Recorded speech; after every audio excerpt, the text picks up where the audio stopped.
सो यो WhatsApp Indian cricket crowd के एक और एपिसोड में स्वागत है। पहले अगर भगवान ने चाहा तो ये हफ्ते हम लोग एक्चुअली में 2 पॉडकास्ट शूट कर लेंगे एंड आप लोगों को फटाफट कंटेंट मिल जाएगा। तो भाई सब्सक्राइब कर लिया करो। I am requesting you personally. But आज एक टॉपिक पे जो हम लोग सबसे ज्यादा बात करने वाले हैं, I am pretty sure thumbnail और टाइटल से देख ही लिया होगा कि हार्दिक पांड्या का शायद टेस्ट में कमबैक होने वाला है। एंड उसके बाद मैं अश्विन के आसपास बात करना चाहता हूँ। अश्विन ने जो आजकल एक डिबेट चालू हो गई कि अगर अश्विन चला गया तब क्या होगा, तो मैं उस चीज पे अपना कुछ क्या कहते हैं अपना टेक देना चाहूंगा। और कुछ आजू बाजू और थोड़ी बहुत सीरीज हुई है, अफगानिस्तान साउथ अफ्रीका हुआ है, बॉर्डर गावस्कर के पोटेंशियल बॉलर्स कौन कौन है, तो उस पर अपने डिस्कस करेंगे। बट वो सबसे पहले स्टार्ट करते थे, पता है अपने कुछ टाइम पहले एक्चुअली में डिस्कस कर रहे थे कि व्हाट इफ हम लोग हार्दिक पांड्या को बॉर्डर गावस्कर लेकर जाएं और हार्दिक पांड्या को मिचेल मार्श टाइप तरीके से यूज करें कि सिर्फ अवे कंडीशंस में या जहाँ जरूरत है सिर्फ वही इस्तेमाल करें। एंड अपने उसको कवर नहीं कर पाए पॉडकास्ट में। एंड एक्चुअली में ये न्यूज आ रही है, तो बेसिकली ये बहुत ट्रस्टेड सोर्सेस से न्यूज आ रही है कि हार्दिक पांड्या को रेडी किया जा रहा है कि भाई वो जाके डोमेस्टिक में रणजी खेले, रेड बॉल खेले और प्रॉपर रेडी किया जा रहा है बॉर्डर गावस्कर। तेरे क्या है, तेरे को क्या पता है इस चीज के बारे में? मतलब देख, पहले तो ये जो भी स्पेकुलेशंस हैं वो उस इमेज की वजह से बनने शुरू हुए थे, जो इमेज एक हार्दिक पांड्या ने स्टोरी पे रखा था जिसमें वो रेड बॉल से बॉलिंग करते हुए दिख रहे थे। उसी के बाद एक ऐसी न्यूज आई कि हार्दिक पांड्या अब बड़ौदा के लिए रणजी ट्रॉफी खेलेंगे इस सीजन। ठीक है, तो कहीं ना कहीं पहले भी शायद किसी ना किसी एक्सपर्ट द्वारा ये क्वेश्चन कंसर्न रेस किया गया था कि ऐसा हम क्यों नहीं कर सकते कि हार्दिक पांड्या को एज अ मान ले फोर्थ सीमर अब अगर खिला रहे हैं कहीं पे स्विंगिंग कंडीशंस में जहाँ पे पेस ऑलराउंडर की जरूरत है और बैटिंग पे हार्दिक पांड्या की कितनी केपेबल है, मतलब बैटिंग कितनी अच्छी है वो सबको ही पता है। तो अगर वो दिन के 10 ओवर 12 ओवर भी डाल रहा है, जब हमारा अगर बॉलिंग बहुत लंबा खिंच जा रहा है, तो that will come in handy for us. ठीक है, और कहीं ना कहीं मेरे को लग रहा है कि इस चीज को ये चीज को कंसीडर किया जा रहा है और गौतम गंभीर इस आइडिया के साथ बहुत ज्यादा कहीं ना कहीं फ्लर्ट कर रहे हैं। तो देखो, मेरे हिसाब से तो ये एक बहुत अच्छी चीज है। और भाई अगर मैं ऐसा हो जाता है तो फिर क्रेडिट देना चाहिए, जहां हमने एक दो पॉडकास्ट पहले गौतम गंभीर को लपेटा था, यहाँ पर मेरे हिसाब से गौतम गंभीर की तारीफ बनती है कि अगर वो एक्चुअली में इस चीज के पुट कर रहा है तो देखना चाहूंगा वो अगेंस्ट दी ऑल ऑड्स जा रहा है। क्योंकि आजकल है ना इंडिया में एक काइंड ऑफ नॉर्म जैसा बन गया कि एक पर्टिकुलर स्टाइल ही तुम्हें फॉलो करना है। अगर तुम उस बोल्ड के अगेंस्ट जा रहे हो तो लोग तुम्हें गलिया रहे हैं और लोग गाली से डर रहे हैं। हार्दिक पांड्या पिछले 3-4 महीने में पता नहीं इसको फॉर सम वियर्ड रीजन मैं नोटिस कर रहा हूँ कि हार्दिक पांड्या को गाली देना पता नहीं बहुत कूल चीज हो गया है। उसकी इंजरी का मजाक बनाना, जबकि अपने ऑलरेडी कई बार बोल चुके हैं कि भाई उस टाइप को जिस ब्रीड का प्लेयर है, उस ब्रीड का प्लेयर मेरे को कालिस के अलावा कोई ऐसा प्लेयर याद ही नहीं है कि उस ब्रीड का और उसको इंजरी ना होती, कोई भी याद नहीं है। मैं झूठ नहीं बोलूंगा, एंड्रू फ्लिंटॉफ भी कुछ हद तक था कि हाँ वो काफी कंसिस्टेंट था। कमिंग बैक, सबसे पहले तो मुझे ये पता, क्या हार्दिक पांड्या की एक्चुअली में इंडिया को जरूरत है, कंसीडरिंग वो डायरेक्ट शायद जाकर ऑस्ट्रेलिया में खेलेगा। आई डोंट थिंक सो वो न्यूजीलैंड के लिए खेल पाएगा न्यूजीलैंड के सामने, तो डायरेक्ट ऑस्ट्रेलिया में जाके खेलेगा। क्या इंडिया को जरूरत है, क्या उसकी जगह भी बनती है सबसे पहले? कहीं ना कहीं देख यार, इंडिया को जरूरत है ये तो थोड़ी सी सब्जेक्टिव चीज है, लेकिन कहीं ना कहीं हार्दिक पांड्या का होना इंडिया की स्क्वाड को बूस्ट जरूर करेगा। क्योंकि आप हमेशा जहाँ पे मतलब मुझे ये लगता है कि हार्दिक पांड्या एक ऐसा बॉलर है जो स्विंग कंडीशंस या फिर जिस कंडीशंस में बाउंस ज्यादा हो रहा है उसको बहुत अच्छे से एक्सप्लॉइट कर सकता है। ठीक है, चाहे वो जितना भी लिमिटेड ओवर्स उसको मिले बॉलिंग में। और कहीं ना कहीं ठीक है, उसका जो बैटिंग का रिकॉर्ड है, जैसे मैंने टेस्ट में देखा है, कुछ 31-32 का ही उसका एवरेज है अभी तक, जो भी 17-18 इनिंग्स उसने खेली है। लेकिन फिर भी मुझे ऐसा लगता है कि Hardik Pandya as a batter है जो है वो बहुत ज्यादा ग्रो किया है कंपेयर टू जब उसने टेस्ट मैचेस खेले थे। साथ ही साथ उसका जो टेस्ट का बॉलिंग का रिकॉर्ड है, जितना मुझे याद है, वो भी कुछ ऐसा ही है कि उसके पास 17-18 विकेट है। लेकिन वो ठीक है, मतलब ऐसा नहीं है कि उस चीज को दरकिनार किया जा सकता है। तो मेरे हिसाब से कहीं ना कहीं हार्दिक पांड्या का होना एक बहुत जरूरी चीज है हमारे लिए टेस्ट मैचेस में। देख, जो तूने चीजें बताई ना वो कहीं ना कहीं मेरे को अभी भी लग रहा है कि बाहर से सुनने में अच्छा है। एक्चुअली ये भी बात बहुत है कि Hardik Pandya as a batter बहुत इंप्रूव हो गया है। लास्ट उसने कब टेस्ट खेला था, शायद श्रीलंका वगैरह के सामने, उसके बाद मुझे याद भी नहीं। जो चीज को मैं सबसे ज्यादा हाईलाइट करना चाहता हूँ कि हार्दिक पांड्या के आने से, कंसीडरिंग हार्दिक पांड्या अच्छे फॉर्म में, अच्छे से बैटिंग कर रहा है, अच्छे से बॉलिंग कर रहा है, कुछ चीजें मैं हाईलाइट करना चाहता हूँ। हार्दिक पांड्या आया सबसे पहले नंबर 5 पे, आई एम अज्यूमिंग वो नंबर 5 पे खेलेगा। हार्दिक पांड्या के आने से हमारे 11 में 4 बॉलर हो रहे हैं, 4 पेसर्स हो रहे हैं। पहले तो 3 पर अच्छे पेसर्स, बुमराह है, शमी है, सिराज है। उसके बाद हमारा जो चौथा पेसर होगा वो होगा हार्दिक पांड्या। एंड इसके अलावा रविंद्र जडेजा और अश्विन को हम साथ में खिला पाएंगे। मतलब ये नहीं होगा कि हमारे पास अगर इन दोनों को खिलाने के लिए हम एक पेसर को सेक्रीफाइस करें, ऐसा बिल्कुल नहीं होगा। हमारे पास 4 पेसर होंगे। Hardik Pandya is more than good pacer. आज के टाइम में वो बहुत ज्यादा इवॉल्व हो गया। मैं तो ये कहूंगा कि जब वो लास्ट टाइम टेस्ट किया था उससे तो बहुत ज्यादा इवॉल्व हो गया।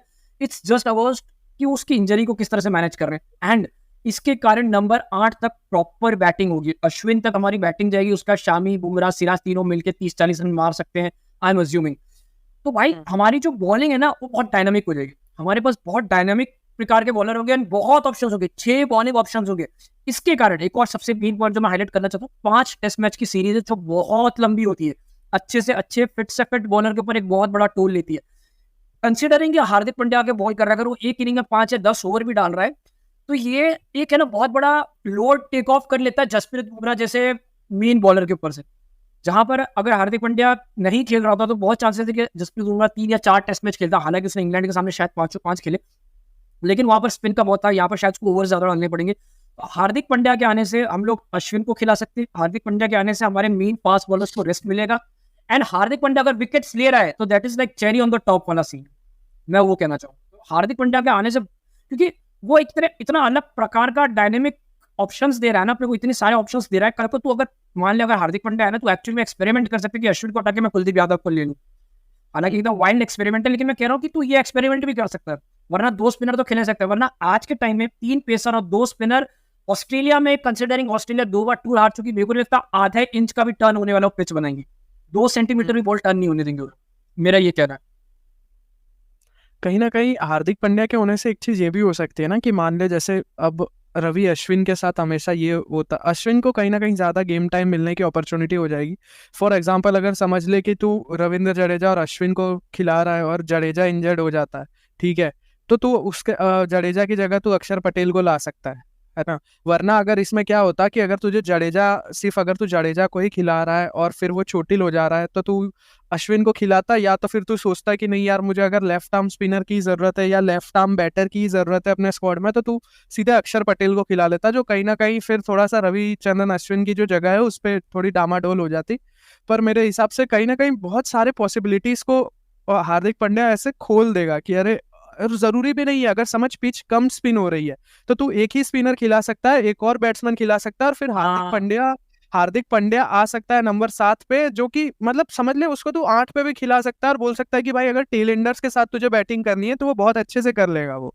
मैं इसमें एक और चीज हाईलाइट करने की कोशिश करता हूँ कि अश्विन को नंबर 8 पे अपने रख रहे हैं एज अ बैटर। अभी बहुत लोग बोलेंगे भाई अश्विन लेजेंड है, मैं उसमें कोई डिनाई नहीं है, और लोग अभी जो रिसेंटली अश्विन ने सेंचुरी मारी है चेन्नई में, अमेजिंग है, लेकिन अगर किसी को पता नहीं होगा ये सेंचुरी के पहले Ashwin was struggling with bat a long time, मतलब काफी टाइम से। मेरे को याद है इंग्लैंड के सामने 16 की एवरेज थी, उसके पहले भी कोई सीरीज हुई थी उसमें भी with the bat Ashwin wasn't that good.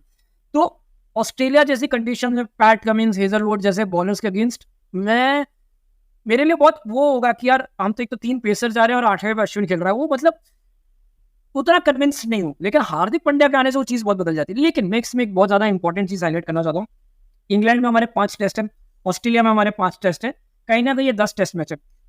अगर इस 10 में से 5, 6 या 7 टेस्ट मैच हार्दिक पांड्या खेल लेता है, एंड अब हम लोग ऑब्वियसली ये एज्यूम कर रहे हैं कि वो अच्छा खेल रहा है, ऐसा नहीं बस हम लोग उसको घसीट रहे हैं, वो अच्छा खेल रहा है, तो मेरे को लग रहा है इंडिया कहीं ना कहीं मेजोरिटी ऑफ द गेम जीतेगी। वो हम लोग मेरे को जेन्युइनली ऐसा लग रहा है कि हम लोग इंग्लैंड में भी जाके इंग्लैंड को ठोक देंगे और ऑस्ट्रेलिया में जाके भी ऑस्ट्रेलिया को ठोक देंगे, और ये बहुत बड़ा अचीवमेंट हो। लेकिन इसमें जो मेरे काउंटर तेरे साथ है, मैं चाहता हूँ कि तू उस पर थोड़ा रोशनी डाले।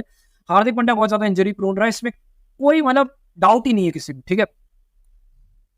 टेस्ट चालू होगा बॉर्डर गावस्कर, लेट्स अज्यूम 5 में से 3 या 4 टेस्ट मैचेस खेल रहा है, उसके बाद शायद चैंपियंस ट्रॉफी, थोड़े टाइम बाद चैंपियंस ट्रॉफी चालू होगी, तो बहुत इंपॉर्टेंट है कि हार्दिक पांड्या को चैंपियंस ट्रॉफी के लिए बचा है। मेरे को लग रहा है शायद बॉर्डर गावस्कर से ज्यादा इंपॉर्टेंट है चैंपियंस ट्रॉफी में, उसका कंट्रीब्यूशन ज्यादा बड़ा हो सकता है कंसिडरिंग टेस्ट में वो खेला ही नहीं है, और उसके बाद वो शायद आईपीएल खेलेगा, एंड उसके बाद शायद इंग्लैंड में भी हम उसको कंसिडर करेंगे।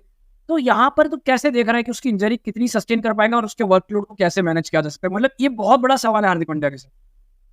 मुझे कहीं ना कहीं हमेशा ये लग रहा है कि भाई हार्दिक पांड्या को उन्हीं टेस्ट मैचेस में कंसिडर करना चाहिए जिस टेस्ट मैच में तुमको ये लग रहा है कि जब अगर तुम्हारी 4th 3rd बॉलिंग आती है या 4th इनिंग्स में बॉलिंग आती है और फिर भी बॉल बहुत ज्यादा स्पिन नहीं होगा, ठीक है, तुम उन्हीं टेस्ट मैचेस में हार्दिक पांड्या को कंसिडर करो, क्योंकि जहां पे बॉल थोड़ा भी स्पिन होगा ना वहां पे तो तुम्हारे पास वैसे भी अश्विन और जडेजा को खिलाने का एक ऑप्शन है जो तुमको खिलाना चाहिए, ठीक है।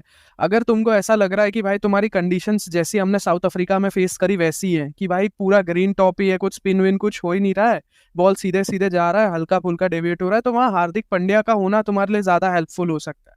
ठीक है, या फिर ऑस्ट्रेलिया की कोई कंडीशन है जहाँ पे सिर्फ मतलब बहुत ज्यादा सीम है, बाउंस है, पर स्पिन के लिए इतना ज्यादा कुछ है नहीं, तो वहाँ हार्दिक पांड्या को कंसीडर किया जा सकता है। मेरे हिसाब से हार्दिक पांड्या को मोर देन 60% टेस्ट मैचेस नहीं, मतलब टेस्ट मैचेस में सिर्फ 60% प्रेजेंस अगर हो उसकी, वो आउटसाइड टूर्स पे सिर्फ, तो भी मोर देन इनफ है इंडिया के लिए। मैं इस पे एक सवाल है मेरा तेरे से, ताकि हमें थोड़ी क्लैरिटी आ जाए। Let's consider Hardik Pandya, peak Hardik Pandya in test matches को, and peak Shardul Thakur in test matches, ठीक है, तो किसको प्रेफर करेगा ऑस्ट्रेलिया में? ऑस्ट्रेलिया में मैं अगर कंसिडरिंग शार्दुल ठाकुर ऑलरेडी अच्छा खेल चुका है। हाँ, तो मैं वही बोल रहा हूँ, तो मैं ये कंसिडर करूंगा कि मेरे जो 5 टेस्ट मैचेस हैं उसमें मैं हार्दिक और शार्दुल ठाकुर, अगर शार्दुल ठाकुर अच्छी फिटनेस, अच्छे फॉर्म में है, तो मैं उन्हें स्वैप करता रहूंगा, ठीक है। मैं ऐसा नहीं करूंगा कि मैं हार्दिक पांड्या को पहली टेस्ट मैच में एट अ गोल ला दूंगा, मैं पहले शार्दुल को प्रीफर करूंगा over Hardik Pandya, just because Hardik Pandya की फिटनेस मुझे मेंटेन रखनी, ठीक है। हार्दिक पांड्या को ओवर मतलब वो बर्डन नहीं करना है मुझे, मैं पहले शार्दुल ठाकुर को एक मौका दूंगा और उसके बाद मैं देखूंगा कि क्या सिनारियोज बन रहा है। हालांकि मेरे को कोई चांस नहीं लग रहा है शार्दुल ठाकुर का, होना भी नहीं चाहिए आज के टाइम में, वो बहुत डाउन हो चुका है। लेकिन मेरे को लग रहा है जो शार्दुल ठाकुर पोजीशन प्रोवाइड करता था ना नंबर 8 में, बहुत वैल्यूबल था। वो आपके कहीं ना कहीं से कुछ भी विकेट्स ले जाता और एक बहुत गट्सी इनिंग खेलता था। वो चीज कहीं ना कहीं उम्मीद करनी पड़ेगी अश्विन से, क्योंकि हार्दिक पांड्या के आने से नंबर 5 में जो अपना बैटर है ना, अभी कंसिडरिंग श्रेयस अय्यर को चांस नहीं मिलने वाला, जितना मेरे को लग रहा है Shreyas Iyer is out of picture. हमारे पास 2 ऑप्शन है, केएल राहुल एंड सरफराज खान, और तीसरा ऑप्शन आएगा हार्दिक पांड्या, क्योंकि और तो कोई मेरे को पोजीशन भी नहीं दिख रही कि हार्दिक पांड्या को हम घुसा सके। 5 या 6 ही होगा वहां पर। मेरे को लग रहा है हार्दिक पांड्या द बैटर का भी बहुत बड़ा रोल होगा, एंड आई जस्ट होप कि वो उस लेवल को मैच करे, वरना जो हमने लास्ट टाइम कैमरन ग्रीन की हालत की थी, कहीं मेरे को डर है कि ऑस्ट्रेलिया हार्दिक पांड्या का वो सेम हालत ना कर दे। लास्ट ईयर पता है शायद कैमरन ग्रीन का डेब्यू सीरीज था जितना मुझे याद है, एंड उसको लपेट लिया था अपने लोगों ने। तो वो चीज का कहीं ना कहीं मुझे है, बहुत लोग ये बोलेंगे कि भाई हार्दिक पांड्या को खिला रहे, वो तो कुछ खेल ही रहा है, इतने सारे डोमेस्टिक प्लेयर्स है जो इतने सालों से घस रहे हैं। बहुत सही बात है, वो लोग बहुत सालों से घस रहे हैं, वो लोग खेल रहे हैं, लेकिन प्रॉब्लम क्या है, कॉम्बिनेशन बहुत बड़ा इंपॉर्टेंट है। क्रिकेट है ना, कोई कॉर्पोरेट जॉब जैसा नहीं कि ये गया तो उसको ले आया, वो गया तो उसको ले आया। कॉम्बिनेशन बहुत इंपॉर्टेंट। अगर बॉलर की जगह खाली है तो हम लोग बाबा इंद्रजीत को नहीं खिला सकते, है ना। अगर एक बैटर की जगह खाली है तो आकाशदीप कितना भी अच्छा बॉलिंग कर ले, विनय कुमार कितनी भी अच्छी बॉलिंग कर ले, हम लोग उसको नहीं घुसा पाएंगे। तो सीन मतलब इन शॉर्ट अगर जैसे किसी को एग्जांपल चाहिए तो भाई क्रिकेट इन फैंटेसी गेम और क्रिकेट इन नॉर्मल वर्ड अलग है, ठीक है। फैंटेसी नहीं चल रही यहाँ पे कि तुम किसी बॉलर की जगह एक एक्स्ट्रा बैट्समैन खिला रहे हो और 3 ही बॉलर खिला रहे हो, ठीक है, ये नहीं हो सकता है यहाँ पे। और उसमें लास्ट चीज मैं जो बताना चाहता हूँ कि विराट हार्दिक पांड्या को टेस्ट छोड़े बहुत टाइम हो गया, मतलब काफी टाइम से खेल नहीं रहा, which was good for him. मेरे को तो जेन्युइनली ये लगता है, कोई जबरदस्ती घसीटने की जरूरत नहीं थी, लेकिन हमारे पास कोई ऑप्शन नहीं है ब्रो। वेंकटेश अय्यर है, शिवम दुबे है, अभी अब जाके वो रेड्डी करके जो प्लेयर है हैदराबाद का हुआ है, और बीच में इक्का दुक्का यहाँ हुआ है, लेकिन कोई भी कन्विंसिंग नहीं आए। वो हमारे पास हार्दिक पांड्या के अलावा कोई ऑप्शन भी नहीं है। चल ठीक है, मेरे हिसाब से इस पे अपने ने अच्छा खासा डिस्कस कर लिया। अरे यार मैंने नीचे बैनर ही नहीं लगाया, चल ठीक है अब लगा देता हूँ। मेरे को सेकंड टॉपिक आज का जो है, वन एंड ओनली अश्विन। भाई अश्विन के ऊपर अपने जितनी बात करें उतना ऑब्वियसली कम होगा, अपने कई बार बात कर चुके हैं। अभी रिसेंटली जो हालांकि बांग्लादेश के सामने जो अश्विन ने किया, मेरे लिए तो कोई बहुत बड़ी बात नहीं थी, क्योंकि अश्विन ने मेरे को लगता है बड़ी टीमों के सामने इससे बड़े परफॉर्मेंस दिया। तो Bangladesh is just over hype team है भाई, उन्होंने पाकिस्तान को 2-0 क्या कर दिया, मेरे को लग रहा है बहुत ज्यादा ओवर हाइप होगी। बट भाई एक चीज मैं देख रहा था, अश्विन के स्टैट्स वगैरह देख रहा था, अश्विन का ऑलरेडी सेकंड हाईएस्ट फाइपर हो चुका है, ठीक है। मैं देखो कुछ स्टैट्स दिखाना चाहूंगा अश्विन के। सेकंड हाईएस्ट फाइपर हो गया अश्विन ने, ऑलरेडी धोनी जितनी सेंचुरीज मार दी है विद द बैट। हालांकि उसको धोनी से सीधा कंपेयर नहीं करूंगा, लेकिन मैं बता रहा हूँ कि उसके कंट्रीब्यूशन, धोनी जितनी सेंचुरीज मार दी है, वो ऑलरेडी के लिए इंडिया के सबसे ज्यादा विकेट टेकिंग वाली लिस्ट में आ चुका है, वर्ल्ड के highest wicket taking list top 7 top 10 में आ चुका है। तेरे को लग रहा है, मेरा क्लियर सवाल है, कंसिडरिंग ऑल दिस, क्या इंडिया का one of the best test cricketer है ऑलरेडी अश्विन? अब मतलब टॉप 5 में तो रखेगा अश्विन को टेस्ट क्रिकेट में? ऑफ कोर्स, क्योंकि देखिए उसके साथ अगर एक स्टैट तू और जोड़ दे इसी चीज को बैक करते हुए, जो तूने खुद ही मतलब प्रेजेंट भी किया था, कि number of man of the series awards won by Ravichandran Ashwin, ठीक है। अगर तू उस चीज को जब अपने कंसिडरेशन में लाता है तो तू देख रहा है कि वो अश्विन सचिन तेंदुलकर से भी आगे है, और उसके और सचिन तेंदुलकर के बीच ऑलमोस्ट डबल है, ठीक है, डबल का एक गैप है। तो ये कहीं ना कहीं अश्विन की ग्रेटनेस को बता ही रहा है। साथ ही साथ जो भी चीजें तूने बोली कि भाई अगर अश्विन धोनी के जितनी सेंचुरीज मार चुका है, जो भी अलग अलग फैक्टर्स जो भी तूने बताया वो सब कुछ है। अश्विन का बैटिंग रिकॉर्ड होम और अवे में जो बैटिंग एवरेज है ना, उसके बीच सिर्फ 3 का डिफरेंस है। मतलब कि जो बैटिंग एवरेज उसकी होम में है वो कुछ 28 है, 28.07 है, और जो अवे है वो 25.60, यानी एग्जैक्टली 3 मतलब रन्स का भी डिफरेंस नहीं है, जो कि ये बता रहा है कि Ashwin has been consistent whether it's away और इट्स होम। ठीक है, साथ ही साथ अश्विन का जो बॉलिंग एवरेज है उसमें थोड़ा सा डिफरेंस आ जाता है, लेकिन अश्विन का फिर भी जो अवे का जो भी रिकॉर्ड है वो इतना भी खराब नहीं है एज अ ऑफ स्पिनर, जिसमें हम ये बोल सकते हैं कि भाई अवे में थोड़ा सा अश्विन एक सेकंड प्रायोरिटी हो जाता है कहीं ना कहीं जडेजा के सामने, because Jadeja of course has more जो भी साइड स्किल्स हैं वो सब। जो भी हमारा करंट सिनारियो है वो सब कंसिडर करते हुए रविचंद्रन अश्विन का फिलहाल हमारे पास कोई लाइक टू लाइक रिप्लेसमेंट नहीं है। इसीलिए ये जो टाइटल है वन एंड ओनली अश्विन बहुत ज्यादा सूटेबल है इस करंट डिस्कशन के लिए। मैं इस चीज पे मतलब मेरे हिसाब से ना अश्विन के कसीदे पढ़ने के लिए कुछ कमी नहीं है। अगर आप लोग रेडिट और इंस्टाग्राम पे फॉलो करते हो, रेडिट पे तो मैं दबा के स्टैट्स डालने जा रहा हूँ अश्विन से रिलेटेड। मैं सिर्फ एक स्टैट चेक कर रहा था कि अश्विन इंडिया का highest ICC rank test bowler है, अनिल कुंबले से भी ऊपर है वो। ठीक है, अभी ये क्यों इंपॉर्टेंट, ये कोई T20 रैंकिंग नहीं है कि तुमने 4 मैच अच्छा खेले तुम सडनली 9 से फर्स्ट हो गए। टेस्ट मैचेस में तुम्हें ईयर आफ्टर ईयर तुम घसाते हो ना, तब जाके शायद तुम्हारे 5 स्पॉट ऊपर जाओगे। तुमने शायद पूरा सीजन खेला ना, तब शायद जाके तुमने 6 स्पॉट ऊपर जाओगे। ये इतना इंपॉर्टेंट, जैसे कि तूने बोला कि अगर अश्विन चला जाएगा हमारे पास अश्विन का बैकअप नहीं है, मैं मानता हूँ। और अश्विन एक ऐसा प्लेयर है कि उसका बैकअप रातों रात मिल भी नहीं सकता। देखिए हमारे पास कहीं ना कहीं अक्षर पटेल है, कुलदीप यादव, बट सीधा तो अश्विन के लेवल पे नहीं ले जा सकते। बट देखो पता है इंडिया बहुत सालों से हारी नहीं अपने होम लेवल पे। पता नहीं 12-13 साल हो गए होंगे। इनफैक्ट मैं एक स्टैट दिख रहा था कि 1988 से इंडिया ने सिर्फ 3 सीरीज हारी है घर पे। ये बहुत अमेजिंग स्टैट चेक कर रहा था।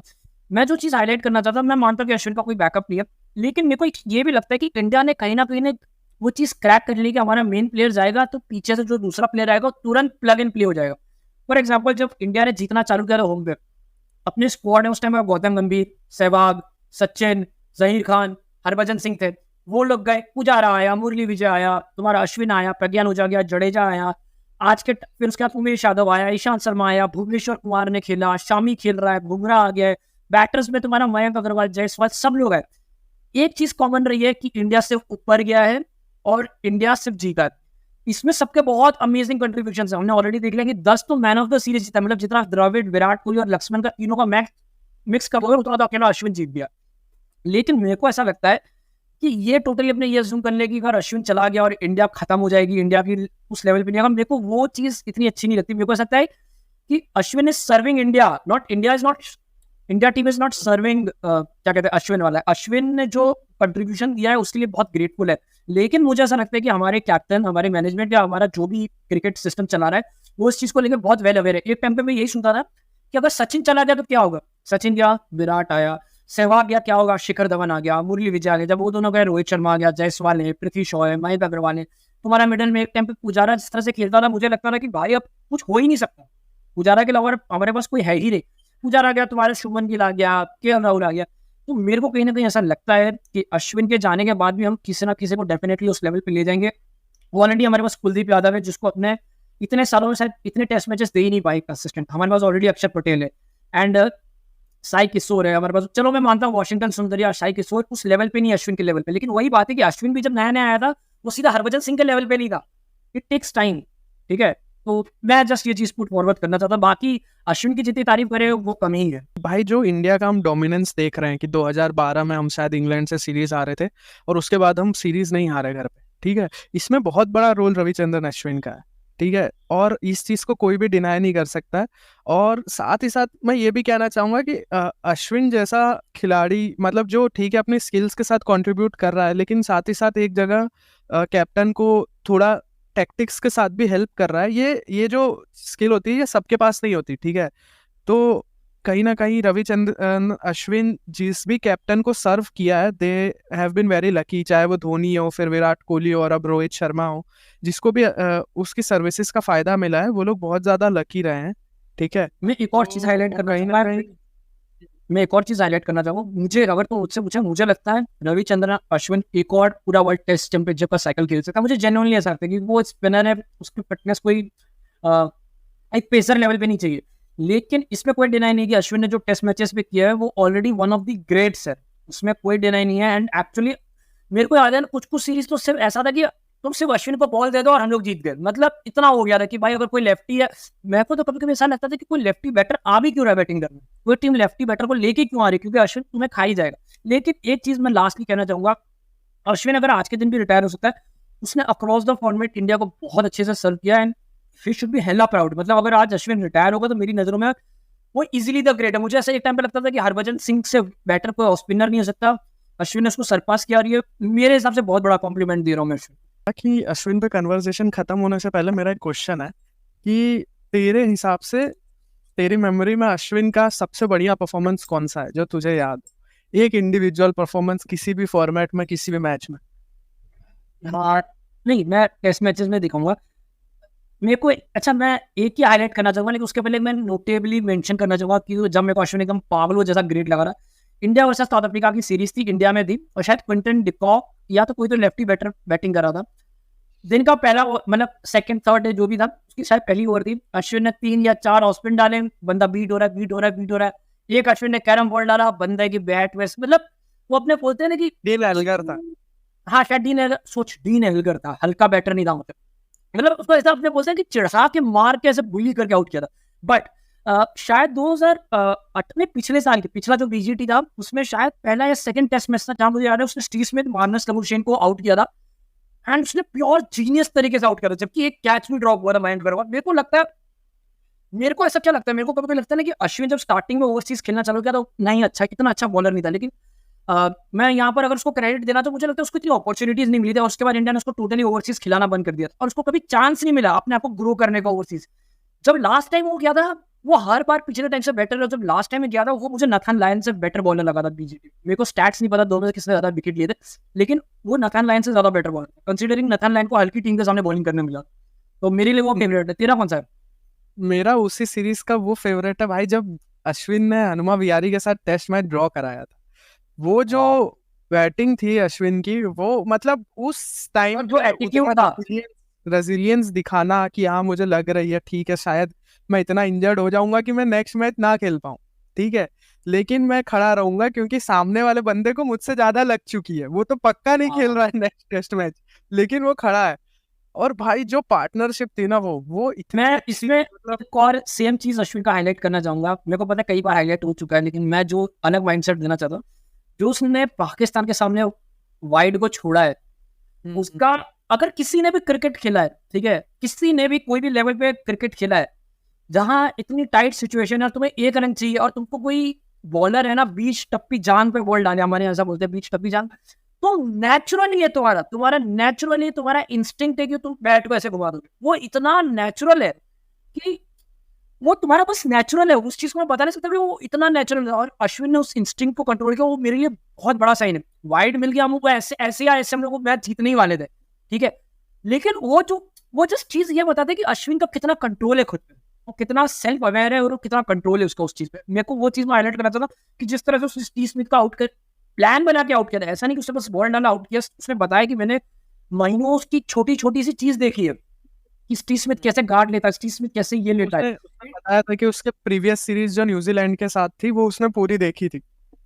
हाँ, वो इनफैक्ट आज भी सारी मैचेस देखता है, ट्वीट करता रहता है। तो मैं अश्विन का देखो, बॉलर्स तो जीनियस है, बहुत सारे ऑफ स्पिनर्स आए, बहुत सारे ऑफ स्पिनर्स गए। जो अश्विन की स्पेशलिटी है, मुझे लगता है वो गेम का बहुत अच्छा ऑब्जर्वेंट है, बहुत अच्छे से गेम को ऑब्जर्व करता है। और इसलिए कहीं ना कहीं मुझे बहुत बुरा लगता है कि आईपीएल लेवल पे उसको है ना एज अ कैप्टन उस लेवल पे सक्सेस नहीं कर पाया। मुझे लगता है कहीं ना कहीं उसने ओवरडू कर दिया था पंजाब के साथ, एंड प्लस पंजाब टीम भी ऐसी, तो I can't really blame Ashwin. But okay भाई, moving from Ashwin to another, एक बहुत इंपॉर्टेंट है जो बीजीटी पोटेंशियल बोनस में कब से नीचे बैनर लगा रखा हूँ। भाई मेरा सीधा सवाल है तेरे से, तेरे लिए क्या लगता है सबसे इंपॉर्टेंट बॉलर कौन होने वाला है इंडिया की तरफ से? आंसर तो मुझे पता है, लेकिन फिर भी आंसर तो यार अभी इंडिया के लिए किसी भी फॉर्मेट में सबसे इम्पोर्टेंट बॉलर एक ही है, वो है जसप्रीत बुमराह, लेजेंड बुमराह। भाई मैं पता है जसप्रीत बुमराह का ना तेरे को एक स्टैट दिखाता हूँ, और मैं चाहता हूँ कि तू थोड़ा इस स्टैट की है ना वो बताए कि कितना गजब स्टैट है ये वाला स्टैट। जिसको समझ नहीं आ रहा उसको तो समझाइए स्टैट क्यों उतना गजब है। Best bowling average in international cricket by pace bowlers, ठीक है। अभी देखो, जिसको अगर नहीं समझ आ रहा, ठीक है, तो तुम सोचोगे कि यार जसप्रीत बुमराह की इतनी तारीफ कर रहे हैं हम लोग, जोएल गार्नर देखो जसप्रीत बुमराह से भी बेटर एवरेज। वो सर जोएल गार्नर है, ठीक है। जसप्रीत बुमराह अभी थोड़ा सा मतलब एक लेवल डाउन ही है उनसे। लेकिन ये चीज ना मैं तुझे बता रहा हूँ, मैं क्रिकेट भाई मैं इतना सोचता हूँ। मैं आज एक्टिवा ड्राइव करते करते ये चीज सोच रहा था कि cricket as a skill set इतना ग्रो हो चुका है कि लोग बॉलर्स को बैट्समैन को बोलते हैं कि भाई दो नई बॉल है, तो इसलिए रन आराम से बन रहे हैं, इसलिए इनके स्टैट्स इतने इन्फ्लेट हो चुके हैं कि इनको हम प्रीवियस एरा से कंपेयर नहीं कर सकते। लेकिन वहीं पे जब Rabada, Pat Cummins, Jasprit Bumrah जैसे बॉलर्स एक ऐसे स्टैट प्रेजेंट करते हैं ना जो प्रीवियस डेकेड या प्रीवियस जो भी लेजेंड्स थे उनके हेड टू हेड आ सके, तो वो मुझे बहुत ज्यादा एक ग्रेटनेस का साइन दिखाता है। मतलब कि अगर पहले तो बहुत लोगों को ये कंफ्यूजन रहती है कि भाई बॉलिंग एवरेज क्या होता है। एक बार भाई विभोर बता देना बॉलिंग एवरेज।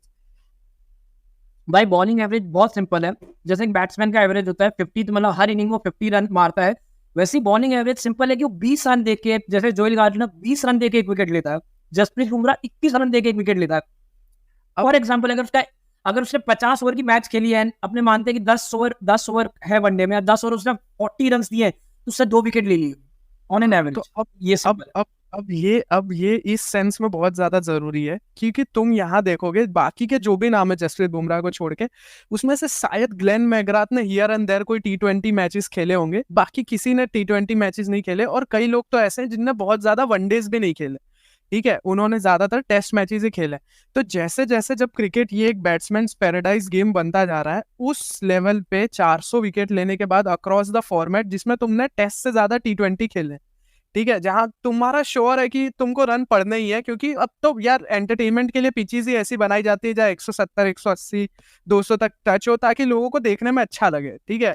तो उस एरा में भाई ये जो स्टैट है, ये मैं इमेजिन नहीं कर पा रहा हूँ कि कैसे ये रियल है कि नहीं। ये भी मुझे तो अब डाउट होने लगता है जब भी मैं ये स्टैट को देखता हूँ, क्योंकि भाई 21 रन देके एक विकेट लेना, मतलब कि अगर तुम्हारा दिन खराब चल रहा है, ठीक है, और तुम 6.5 की रन रेट से रन खा गए ओडीआईज में 10 ओवर डालने के बाद, मतलब तुमने 66 रन खा लिए, और तुम्हारा दिन अगर बुमराह के लेवल पे खराब चल रहा है, तो भी स्टैट के हिसाब से ऑलमोस्ट तुमने 3 विकेट ले लिए हो। मैं इसमें पता है मेरे लिए शॉकिंग कब हुआ, मेरे लिए ना एवरेज, मैं जोएल गार्नर को मैंने कभी बॉलिंग करते देखा नहीं, मुझे स्टैट्स के बारे में कुछ पता नहीं था, ठीक है। मेरे को पता है लेजेंड आदमी, लेकिन मेरे को पता नहीं था।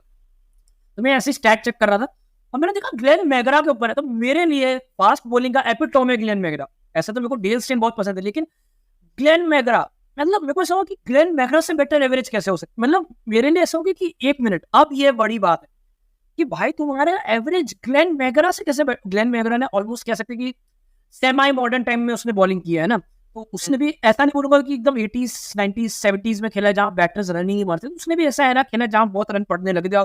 बुमराह तो अलग ही लेवल पे, तो ये चीज इंसेनली लेवल है। लेकिन यार मेरे को ऐसा लगता है कि जहां आपने बात कर रहे एक बॉलर की अपने बात ही नहीं करते यार, मोहम्मद फ्रिकिंग शामी। भाई मेरे को क्या लगता है इंग्लैंड में जाकर उसको सब लोग बोलते हैं अनलकी है। अनलकी क्यों है? क्योंकि बहुत सारे एजेस, बॉल उसकी बहुत ज्यादा है ना, एज के पास से आती है लेकिन विकेट नहीं ले पाती। उसका मेरा बहुत सिंपल कारण है, मैंने इतना उसको खेलते हुए देखा ना इंग्लैंड, मुझे लगता है वो बहुत पीछे बॉलिंग करता है इंग्लैंड। अगर कोई बॉलिंग एक्सपर्ट होगा या कोई ऐसा हीट मैप निकालेगा बॉलिंग का, तो मैं प्रिटी 110% श्योर हूँ एक wicket taker James Anderson, Mohammed Shami के बीच में ना गैप होगा, वो एंडरसन आगे करता, शमी पीछे करता। लेकिन वही लेंथ अफ्रीका और इंग्लैंड ऑस्ट्रेलिया में क्रेजी हो जाती है। और मुझे लगता है कि है ना मोहम्मद शमी उस टाइप का बॉलर है कि अगर उसने रिदम पकड़ लिया तो भाई वो तुम्हारी लाइनअप को खा जाएगा, पूरा पूरा वो तुम्हारी लाइनअप को खा जाएगा। तो मुझे ऐसा लगता है कि जसप्रीत बुमराह, तो मेरे को क्या लग रहा है जसप्रीत बुमराह के तो लोग रेडी भी होंगे, शायद 50 प्लान भी बनाएंगे, लेकिन Mohammed Shami can be that bowler कि अगर रिदम में आ गया है तो भाई वो 5 स्टीव स्मिथ को खाएगा लंच में, ऐसी वाली बात है। तो अगर कोई सोच रहा हो इस पॉइंट ऑफ देखने के बाद कि अचानक से बुमराह से हम शमी पे क्यों स्विच हो गए इतना स्मूथ ट्रांजिशन में, तो बेसिकली सीन ये है कि शमी अभी श्योर नहीं है कि बीजीटी खेल पाएगा कि नहीं खेल पाएगा, ठीक है। तो इस टॉपिक के अंदर हम ये डिस्कस करने वाले थे कि भाई बीजीटी के अगर शमी नहीं तो हमारे पास कौन पोटेंशियल बॉलर्स है जो हमारा थर्ड सीमर हो सकता है।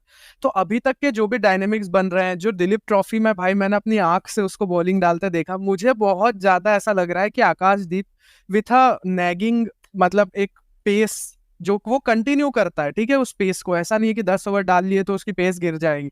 ये चीज जो फैक्टर है ना आकाशदीप के पास, और सिमिलरली जो तूने बोला आकाशदीप की लेंथ है वो फुल नहीं है, वो good length, bit of short than good length. और ये वाली जो लेंथ है ये ऑस्ट्रेलिया में बहुत हेल्पफुल होती है, जहां तुम कट मारने गए और बॉल तुम्हारी एक्सपेक्टेशन से ज्यादा उछली, एक निक लेके चाहे स्लिप चली जाएगी, और बहुत ज्यादा बड़ा निकली तो गली में चली जाएगी। पैट कमिंस वाली लेंथ बोलता हूँ मैं। हाँ, जो पैट कमिंस वाली लेंथ है, नॉट आइडियल मिचेल स्टार्क वाली लेंथ, ठीक है। हाँ, पैट कमिंस वाली लेंथ। तो वो उस हिसाब से मुझे लगता है कि आकाशदीप के पास एक बहुत अच्छा चांस है।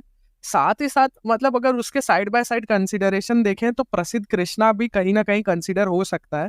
भाई देख, मैं प्रसिद्ध कृष्णा पे थोड़ा सा है ना 50 सेकंड बोलना चाहूंगा। पहले भाई वो बंदा केकेआर में खेलता था, मैंने उसको बहुत क्लोजली देखा है।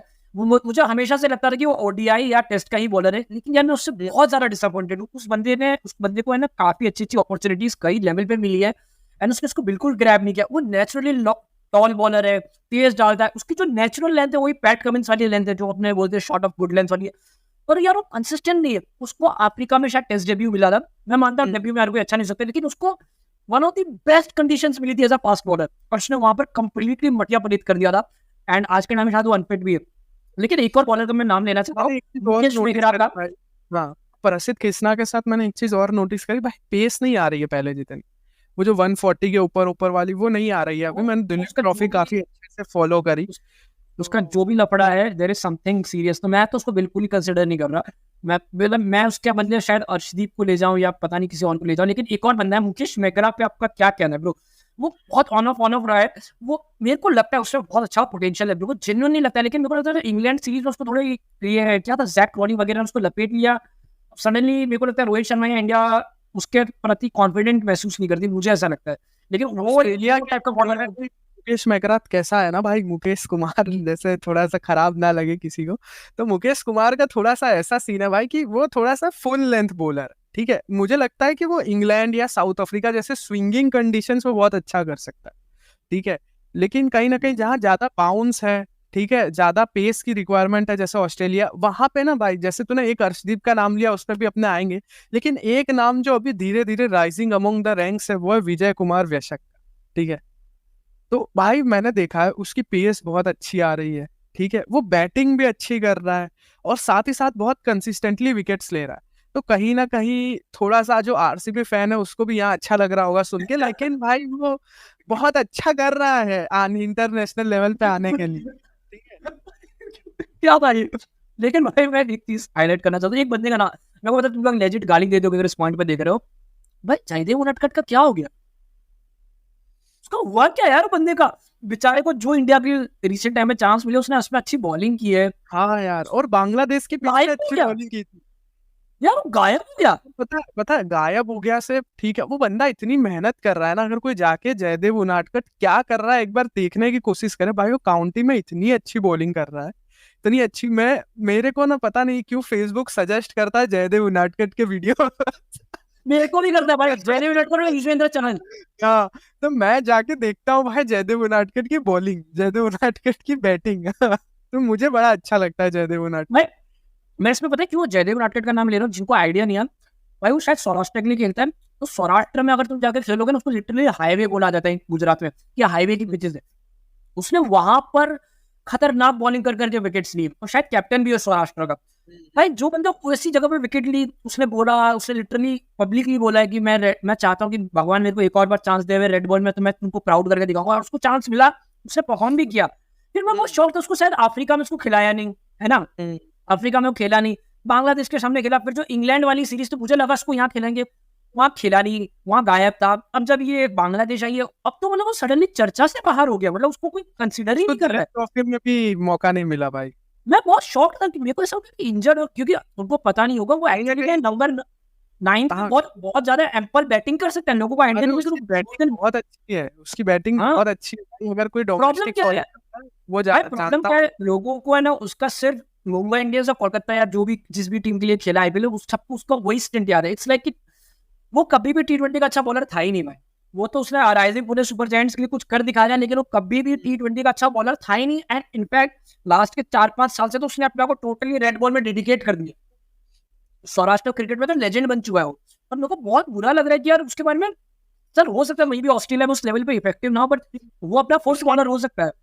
उसकी एक सीरीज जो मैं अभी वही देख रहा था, उसकी लास्ट सीरीज है 2023 वेस्ट इंडीज वर्सेस इंडिया, ठीक है, टेस्ट मैच, 2 मैच 4 इनिंग और एक भी विकेट नहीं, ठीक है। ये उसका जो भी इशू है भाई उसमें क्या मैं बता रहा हूँ, ये जो 4 इनिंग उसमें से एक जो मैच था ना भाई, वो एकदम डेड पिच का था। एक पूरा मैच एकदम डेड पिच में था, वो याद होगा, वो यशस्वी जायसवाल अपने वो मैच भी ड्रॉ करा गए थे। पर भाई लेकिन उसको कंसिस्टेंट चांसेस नहीं मिले, मेरा ये कहना है कि मतलब और भी तुम्हारे पास पेसर्स है जिनको चांस मिला। मेरे को लग रहा है यार जयदेव उनडकट को कंसिडर क्या, मेरे को है ना आकाशदीप से कोई प्रॉब्लम नहीं, मुझे तो वो पहले से पसंद है। साथ नहीं है, वो 33 इयर्स का हो चुका है, तो कहीं ना कहीं ये लोग एक वो भी कंसीडर कर रहे हैं कि भाई लॉन्ग टर्म का सॉल्यूशन नहीं है, हम शायद अर्शदीप को खिलाएं। मैं इस चीज को मैं भी बिल्कुल एग्री नहीं करता। तुम टेस्ट में कंटिन्यू रखो उसके साथ, मत खिलाओ उसको जो तुम्हारे मेन फॉर्मेट्स हैं जहाँ। भाई मैं अगर तुम उसको देखो 4-5 टेस्ट मैच का रन दो, 6 टेस्ट, अगर उसको नहीं कर रहा है तो क्लैरिटी के साथ उसको अलग करो। वो रणजी पे घसा रहा है जहां पर तुम चल आकाशदीप का बनता है वो आया, लेकिन जयदेव उनडकट ने उससे कई ज्यादा घसाई की है। ठीक है, आज तक तो मान लिया कि आकाशदीप एक पर्टिकुलर शामी टाइप का बॉलर है, और तो मुकेश मेगरा जो है जयदेव उनडकट ऑलमोस्ट सिमिलर पैटर्न का बैटर है, प्लस एक लेफ्ट आर्मर का एंगल प्रोवाइड करता है, और जो एक्सपीरियंस है जयदेव भाई, टेस्ट मैचेस में एक्सपीरियंस ज्यादा क्या होता है। बट ठीक है, मैंने बहुत लंबा बात कर लिया जयदेव उनडकट का। एक लास्ट बंदे पे अपने बात कर लेते हैं, Mohammed Siraj bro. Last time जब वो गया था वो एक न्यूबी रूकी टाइप का था, मेरे हिसाब से एक एक्सपीरियंस एक बहुत वेल एस्टेब्लिश्ड इंडियन बॉलर बन चुका है। देखो तेरी उससे क्या उम्मीद है यार? मतलब अब देखो, जब तुम एक टीम के, इतनी बड़ी टीम के सेकंड मेन फास्ट बॉलर बन चुके हो, ठीक है, अब तुम रूकी नहीं रहे, कोई न्यूबी नहीं रहे, तो तुमसे एक्सपेक्टेशंस बहुत सारी हैं। अब तुम ये नहीं कर सकते कि तुम ऑन एंड ऑफ रहो, एक स्पेल अच्छा डालो, एक स्पेल एकदम वेवर्ड डाल रहे हो, कुछ भी हो रहा है तुम्हारे साथ, तो वहां पे ना कहीं तुम जसप्रीत बुमराह पे बहुत ज्यादा प्रेशर बना दोगे, ठीक है, जो कि कोई नहीं चाहता पूरे इंडिया में।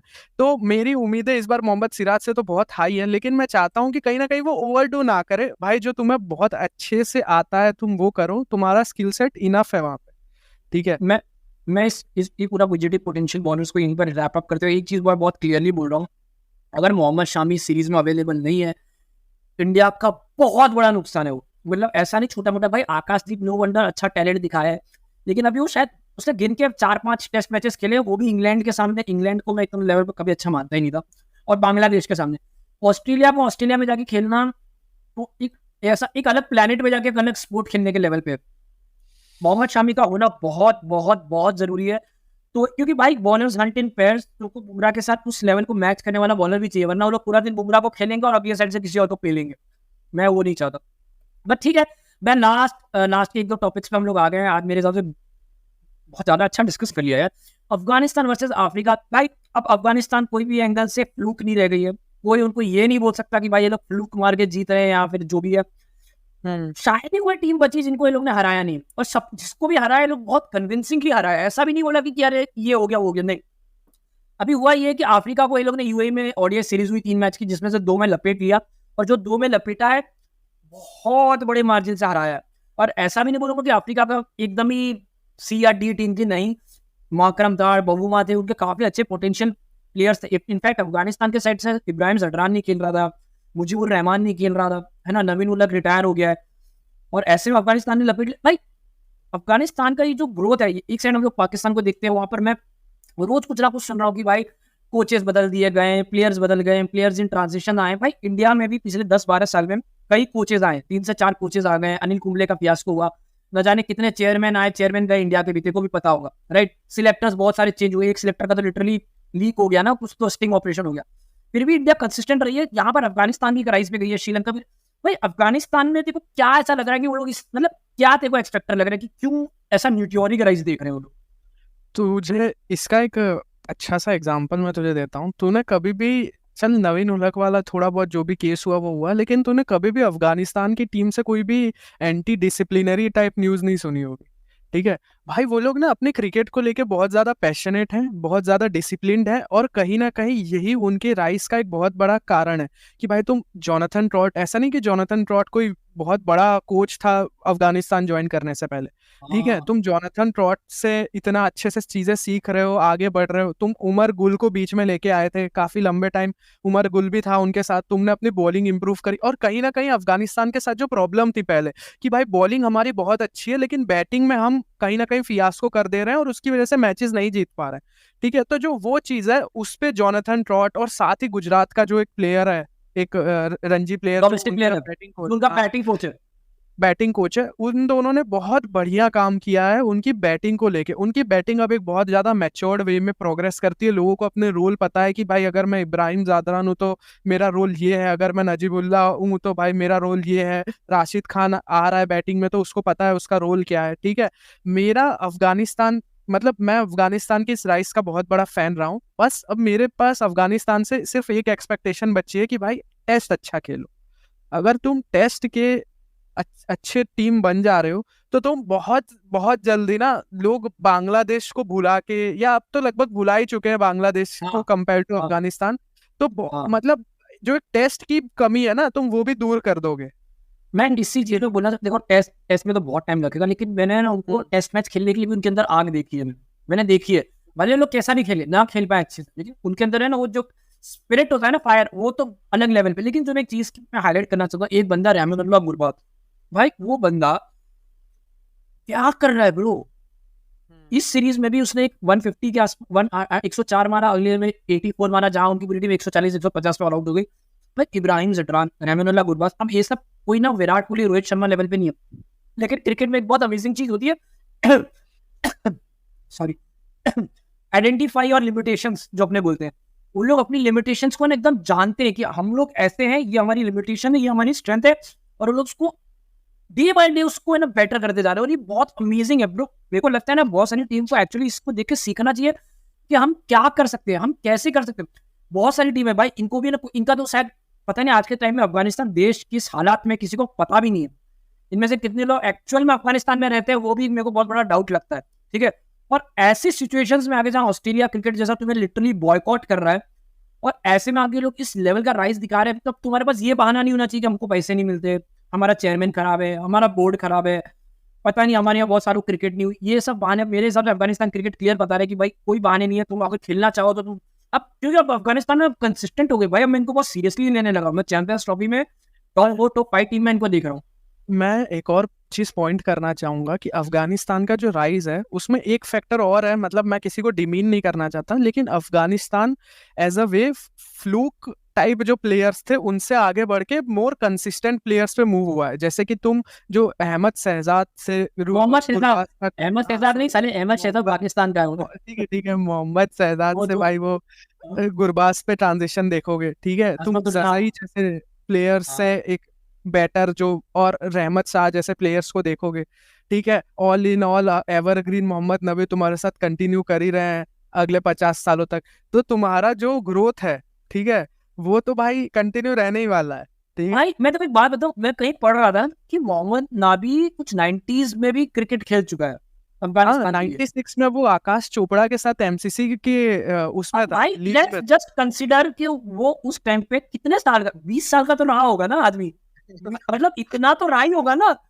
और आज के भाई 96 से तू 4 साल लगा ले, और ये 28 साल हो गए, 48 साल का तो ऐसे हो गया बंदा यार वो भाई वो भाई चल मैं मान लेता हूँ जो भी उसके आधार कार्ड में गलत एज आ रही है वो मैं मान लिया भाई, लेकिन वो बोन डेंसिटी को कैसे डिफाई कर रहा है यार वो।